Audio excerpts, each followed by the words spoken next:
The Melbourne Knights striker Bobby Despotovski owned up to making an offensive gesture to Knights supporters during the match.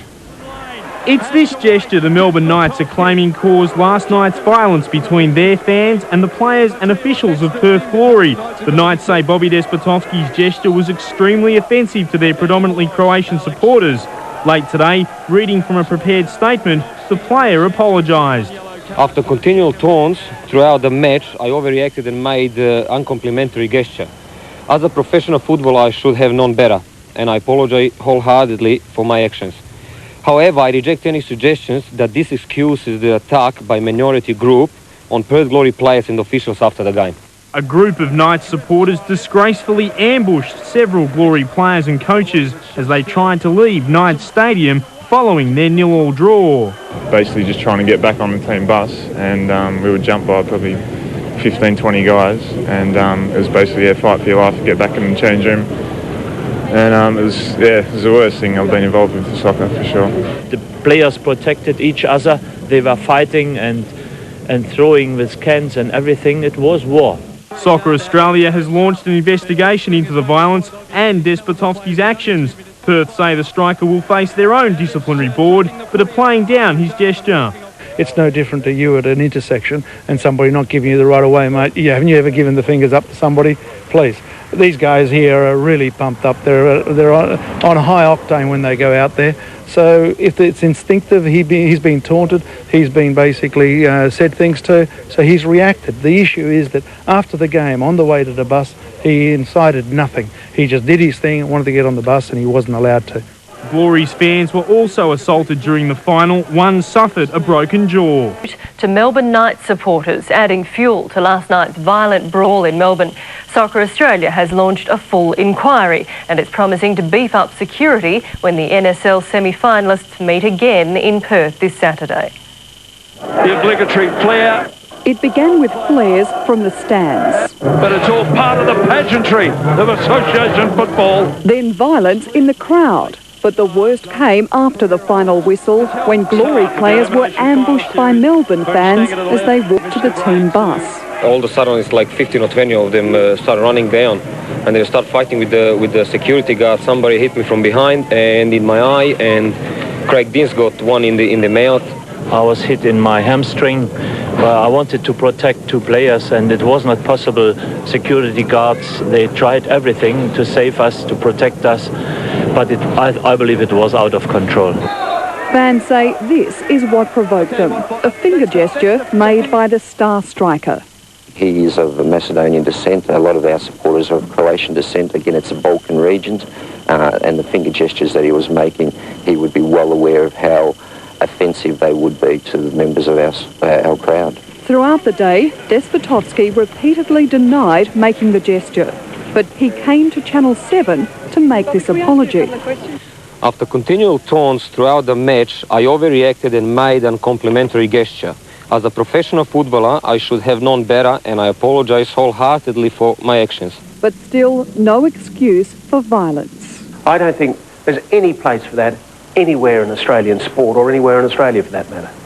The Glory play the Knights again this Saturday at Subiaco, the second leg of the elimination final. Police and officials meet tomorrow to review security.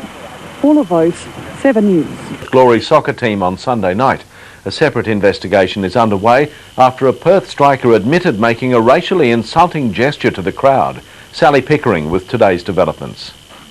During today's meeting with Soccer Australia, Melbourne Knights officials provided the names of 9 people they say are among up to 20 local hooligans responsible for Sunday night's attack on Perth Glory players. Well, there is a group of young men who shave their heads and call themselves headhunters. Now, they've been causing trouble to the club for some time. Soccer Australia blames the same group for throwing flares at other matches and will ban them from all NSL grounds. The names and where we can get photographs of these individuals circulated to other clubs, we will do it. Melbourne Knights say the men are not members but have succeeded in disrupting several matches.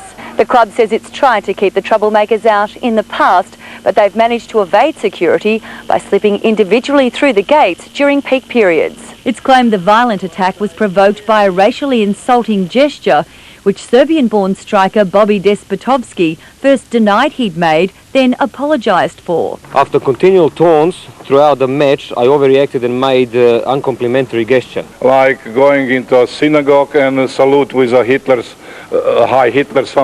greetings, you know. Despotovski underwent mediation in February for alleged racial abuse of a Knights player. He's facing investigation by his own club and Soccer Australia over this latest incident. Sally Pickering, National 9 News. Bobby Despotovski has apologised for making racially insulting gestures during Sunday's match against the Melbourne Knights. Cameras captured Despotovski, of Serbian background, giving a provocative three-fingered victory salute to a Croatian section of the crowd. It was used by Serbian soldiers during the Balkans War.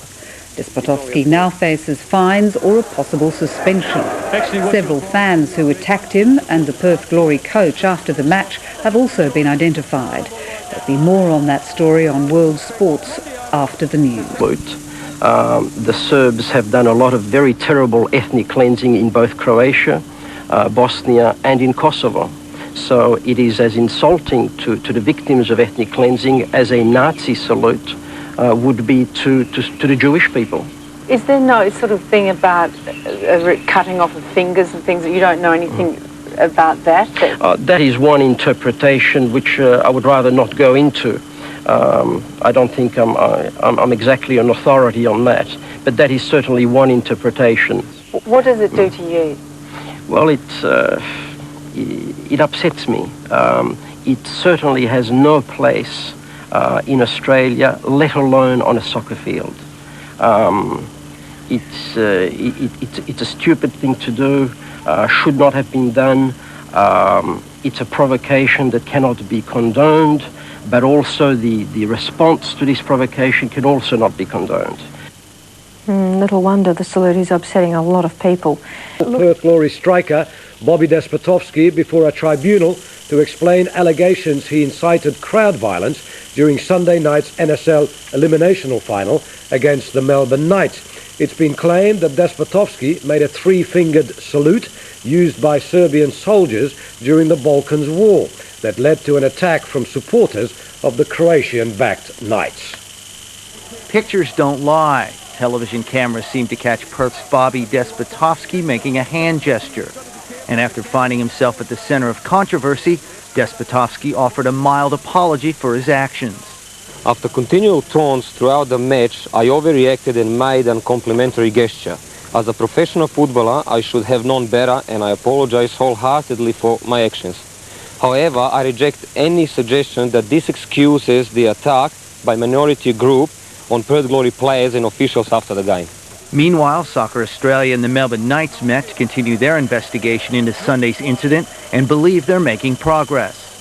Melbourne Knights have indicated that they've been able to identify at least 9 of the perpetrators, and they're in the process of obtaining further names, and we'll discuss that further over the next day or so. The Knights allege that a group of supporters of a rival Melbourne club in the Victorian League are responsible for Sunday night's vicious attack. There is a group of young men who shave their heads and call themselves headhunters.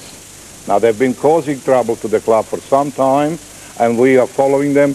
Australian Soccer Federation has been made aware of that fact, and Australian Soccer Federation, which is keeping an eye on the events in soccer, has been aware of those people. Soccer Australia are continuing to gather evidence, including interviews with 5 journalists who witnessed the attack. They hope to make some decisions soon. We're not even considering anything to do with penalties at the moment, because that suggests that we've made our decisions on the outcome of all of this. Right at the moment, I'm just collating the information and preparing the report for the board, and once we have that information, it's up to the board to determine how they handle it from there. Across town, it was all business for South Melbourne as they prepared for Friday's clash with defending champions Wollongong. With his club free of controversy, Coach Mike Peterson wants the NSL's on-field product to do the talking. I'd like to turn the TV on and see highlights of goals scored, and as opposed to the highlights of crowd violence.